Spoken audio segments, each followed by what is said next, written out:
Welcome back behind the velvet rope. Here she is again, the one and only Sarah Farasia. David Yanta, first of all, okay, Talks. did you get like a mini facelift? You look so good. Your eyes are so like blue glass today. I think it's because Your it's later in the day, no? your cheekbones, the lighting. People need to run to YouTube. The lighting is so good. You look great. I listen, I'm very isn't that the trend now? We talk about all of our surgeries. No, I've never gotten a facelift in my entire life. I have not gotten filler in years. Botox. I just had my second. I do a new regimen with Botox. When I was just in LA, I got so my face is frozen. I cannot move my Looks eyebrows. great. Maybe that's it, but it looks phenomenal. How's Honey, that? What? if all it takes is me getting an large amount of Botox, extreme amount large, every 5 months, if this is all it takes for you to think I got a facelift, holla fucking Luya. Then I had a Well, dream thank about you you. and Vicky that we were at some event and you and Vicky made up and you hugged. You know, Where we were at like a ball or a banquet or something, and there you and Vicky, and you were in this deep conversation with Vicky Gunvalson, and then at the end, you guys hugged one another. well, first you're dreaming Bravo, so I don't know what that says. Second of all, I would make up with Vicky before I make up with lots of others.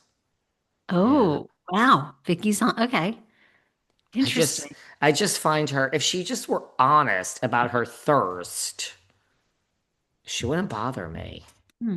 Well, good luck with that. But I Good also luck. but I also dream about Bravo too. You know who is not necessarily thirsty. I gotta tell you, this episode 3 after Teresa is going. I don't know if you watched this yet, but I'll tell you what happens. So Teresa we know goes from Special Forces. Oh, I'm watching. I'm up to speed. But then the next episode, they called Gia in. I think it was the next episode. It all blends No, together. Same same episode. episode. Okay. See, like I'm like out of it. So this happened, and then when they called Gia in, and they said, "Listen," and Gia's like, "Listen, I don't even know if I should talk about this because everyone knows, but my father didn't pay the taxes. My mother did 11 months. My father did this. My father's deported. I was 13. I had to take over it for the girls." And then she breaks down crying. And then when the guy says, "You're not gonna say it. You're not gonna say it, but I can see it. So good. Your mother was holding you back. You're happy she's gone." And she's like, "Well, she was also giving me words of encouragement. So I'm not just happy, but yeah." So Gia's relieved that Teresa has left the We're all building. relieved. I didn't realize how codependent Teresa was on Gia. And I'm like, oh my God, that poor girl. She's probably had no life. Oh my God, Teresa was so codependent upon her on that special forces. It was awful. No, I gotta tell you, I on this show with you, I have trashed special forces and my own podcast. And I I could stand by not that. believe it. I was shocked. It's a terrible show. I will say, episode 2 was a little bit better. And one of the reasons is I like the psychology behind it. I like how they kind of like break them down a little bit. And that those special forces guys with Gia, one, what I liked is I actually thought they saw in her someone that could be like a good leader in the military because she was forced to grow up so quickly, right? When you are 13 and now you're running a household, parenting, it can go one of two ways, right? It can make and define your life, which I think it is kind of for Gia. Like you blaze a path, you become a leader, or, it can be just too much, right? I loved it. But I gotta say, Teresa annoyed Wow. me. Teresa, no, I feel bad for Gia, and Teresa was irritating on that. Like, what are you, that fucking codependent? I mean, what a mess. She couldn't seem like she could do anything. Are you shocked that the daughter says she's relieved? Gia said she's relieved that Teresa's gone. No, I was relieved for Gia. I was like, oh my God, get rid of her and they got rid of Ava Marcel from formerly of RHOC, Well, who was like they kind of self-eliminated, right? Like they took themselves out well, Teresa did. I ish. mean, Teresa like couldn't even okay. I mean, they're fighting each other, right? In air quotes, fighting. There's a whole team of medics there. Like, it's not like, okay, this isn't, you're not UFC in the ring here, no equipment. All right. You know who ain't Teresa quitting? crying. She couldn't watch Gia fight. It's like, oh my God, what are you like? Oh, she's so weird. She's just such a mental case. She and Ava Marcel. Well, also, I think I found that to be with the second episode. I thought that was an excuse. This is why you're leaving because you can't watch your daughter fight. Really? Give me a break. You instill fighting in your kids Yeah, every you flip day. tables. Yeah, great point. You just want to leave. But I was like, wow, she's relieved. I loved when they were like, you're not going to say it, but we see it in your eyes. You are Loved it. relieved. And the guy was like, listen to me. You've been carrying your mother her whole life. Let her go.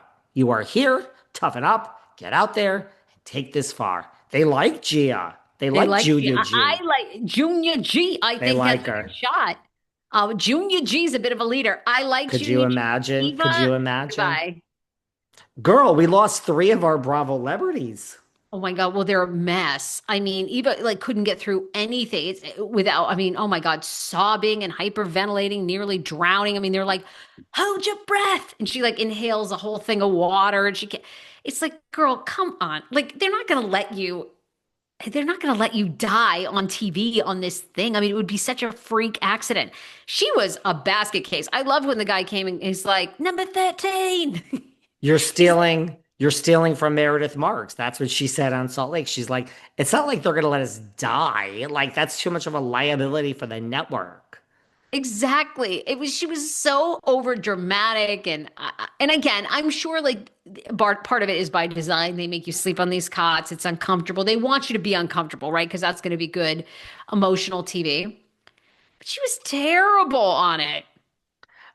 She wasn't good. You know who, before we move on from Special Forces, and I am an episode behind, you know who I think is gonna go far? I think another one who almost went to jail, this Jesse Smollett. I think he's gonna go far. It's interesting, they focus Jesse on Smollett. him a lot. He's very Bethany Frankel to me, where Really? at the start of episode 2, I thought, okay, I liked how he was helping Eva.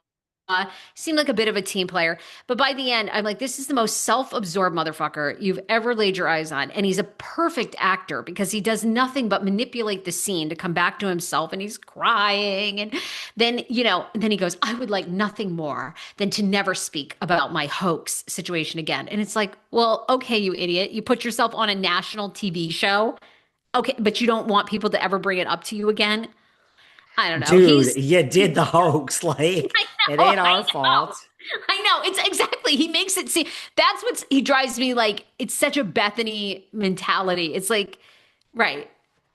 Exactly. It's like Let me we're tell not you the though, ones that created a fake race hoax. Like, yeah, we got questions. honey, Empire. Oh, like in its heyday, Empire was such a good fucking show. Oh, can I tell you something else?